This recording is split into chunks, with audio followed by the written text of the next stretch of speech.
Canada's recent legislative actions are creating unprecedented economic disruption across the United States, with 6 states experiencing severe economic distress that threatens to spread throughout the American economy. While most Americans focused on domestic politics, Canada quietly passed 3 strategic pieces of legislation in July 2025 that are fundamentally reshaping North American trade relationships and causing billions in economic damage. Canada's Parliament passed 3 seemingly routine pieces of legislation that have triggered an economic earthquake across American state economies. These weren't random policy decisions, they represented a coordinated strategy to reduce Canada's economic dependence on the United States while strengthening their negotiating position for future trade relationships. The Infrastructure Superbill committed $16 billion to pipelines, rail networks, and Arctic ports. This massive investment systematically reroutes Canadian energy exports away from the United States. Every new pipeline heading north or east represents reduced Canadian dependence on American infrastructure and markets. The bill prioritizes domestic energy consumption and alternative export markets, fundamentally altering energy trade flows that have existed for decades. The digital services tax repeal initially appeared to benefit American technology companies, with giants like Google, Amazon, and Microsoft seeing their Canadian tax burdens disappear overnight. However, this wasn't generosity, it was strategic positioning. Canada demanded major trade concessions in return, creating cross-border compliance nightmares for smaller technology companies while strengthening their bargaining position in broader trade negotiations. The Dairy Supply Management Lock-in permanently excluded American dairy products from Canadian markets. This wasn't temporary trade protection, it established legal frameworks that make future market access nearly impossible. The legislation created permanent barriers that effectively ended decades of agricultural trade relationships between the two countries. These coordinated moves represent Canada's systematic effort to reduce economic integration with the United States while maintaining leverage in future negotiations. The strategy is working exactly as designed, with devastating consequences for American states that built their economies around cross-border trade. New York's economy faces a dual crisis stemming from Canada's legislative changes. 23% of the state's electricity comes from Canadian hydroelectric power, and this energy relationship is now in jeopardy as Canada prioritizes domestic consumption and alternative export markets. The state's energy infrastructure, built around reliable Canadian imports, faces unprecedented uncertainty.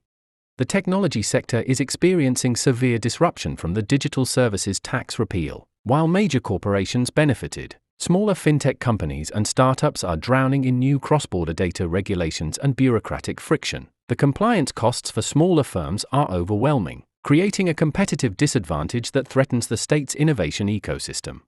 Businesses operating on lean margins cannot absorb both rising energy costs and increased regulatory compliance expenses. Startups are relocating operations to avoid Canadian exposure. Established firms are freezing hiring, and venture capital firms are becoming hesitant about investments in New York-based companies with Canadian business relationships. The ripple effects are spreading through Manhattan's financial district and upstate technology corridors. Energy uncertainty combined with regulatory friction is creating an economic squeeze that threatens the state's position as a technology and financial hub. The state's economy, heavily dependent on both reliable energy and seamless international business operations, is experiencing fundamental structural stress. Minnesota's agricultural sector faces a perfect storm of input cost inflation and energy insecurity. Potash fertilizer prices have jumped 20% as Canadian suppliers prioritize domestic agriculture and alternative export markets. For farmers already operating on razor-thin margins, this represents an existential threat to their operations. The state's heating infrastructure depends heavily on Canadian natural gas, and reduced exports are driving up residential and commercial heating costs. Schools, hospitals, and municipal buildings are preparing for energy bills that could devastate local budgets. The timing couldn't be worse, with winter approaching and no alternative energy sources readily available. Farmers are experiencing pressure from both directions. Planting costs are rising while heating costs threaten to bankrupt rural communities. The state's agricultural commissioner described the situation as the perfect storm of input cost inflation and energy insecurity. Small farming operations that survived previous economic downturns are now facing impossible financial calculations. Rural communities that depend on agricultural prosperity are watching their economic foundation crumble. When farmers cannot afford to plant crops and communities cannot afford to heat buildings, entire regions face economic collapse. The interconnected nature of rural economies means that agricultural distress quickly spreads to local banks, equipment suppliers, and service providers. Wisconsin's dairy industry built its expansion strategy around Canadian exports, and that strategy has collapsed overnight. Canada's dairy supply management lock-in eliminated American imports with legal protections that make future market access nearly impossible. This wasn't gradual trade reduction, it was immediate economic amputation. Wisconsin dairy producers lost 14 major contracts in just one quarter, with small and mid-sized farms reporting revenue losses between 30 and 40%. These aren't abstract statistics, they represent family farms that have operated for generations, now facing bankruptcy because their primary export market disappeared overnight.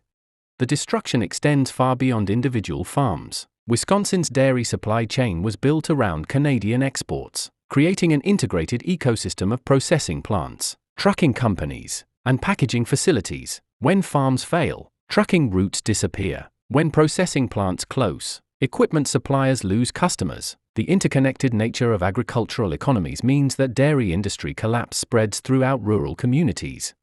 Local banks are seeing increased loan defaults as farmers cannot service debt without export revenue. Main Street businesses are losing customers as agricultural wages disappear. Tax revenues are falling as property values decline. Wisconsin's rural economy isn't just struggling, it's experiencing systematic unraveling that threatens the state's agricultural heritage. Florida's tourism industry is experiencing an unprecedented 70% drop in Canadian visitors. This isn't official government policy, but Canadian travel agencies, tour operators, and vacation planners are quietly steering clients away from American destinations. The informal boycott is creating devastating economic consequences for tourism-dependent communities. Beach towns from the Panhandle to the Keys built their economies around Canadian snowbirds and summer visitors. Hotels, rental properties, restaurants, and entertainment venues are experiencing massive revenue losses during what should be peak tourist season. The economic impact is concentrated but devastating, particularly for communities that depend heavily on international tourism. The crisis is developing into a real estate emergency. Vacation rental properties that depended on Canadian tourists are sitting empty, forcing property owners to default on mortgages. Property values are softening as investors realize the Canadian market isn't returning. The real estate market that sustained tourism-dependent communities is experiencing fundamental structural collapse. Beachfront communities that thrived on international tourism are facing harsh economic reality. When 70% of your customer base disappears, businesses don't just lose revenue, they lose the entire economic model that sustained local economies. The tourism industry collapse is spreading through hospitality, retail, and service sectors that depend on visitor spending.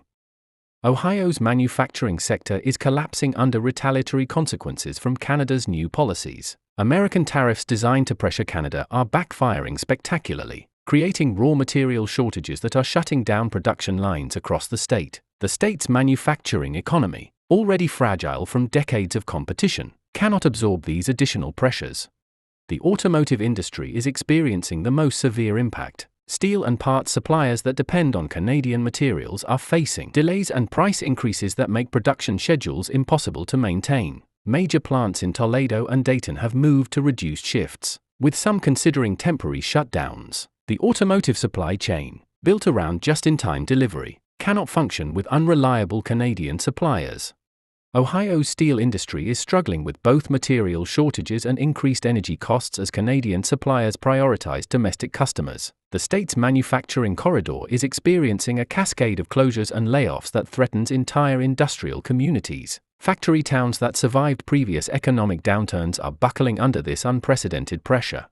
When manufacturing jobs disappear, local businesses lose customers. When tax revenues fall, public services get cut. Communities that were already struggling are now facing complete economic collapse. The interconnected nature of manufacturing economies means that industrial disruption spreads quickly through entire regions. Michigan represents the epicenter of economic collapse from Canada's legislative changes. Over 27% of the state's exports flow to Canada, and that relationship is now fundamentally disrupted. This isn't temporary trade friction, it's the structural collapse of economic integration that took decades to build.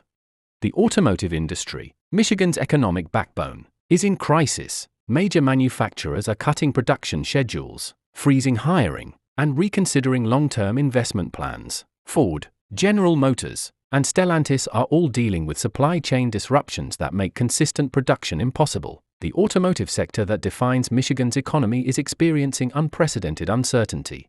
The damage extends far beyond manufacturing. Michigan's financial sector is seeing increased loan defaults as businesses struggle with disrupted revenue streams. Municipal governments are facing budget crises as tax revenues fall. The state's unemployment system is straining under increased demand from displaced workers. Detroit, which spent decades rebuilding after previous economic disasters, is watching its recovery unravel. Small businesses that depend on manufacturing wages are losing customers. Housing markets are softening as job security disappears. The state's economic foundation is experiencing fundamental structural damage.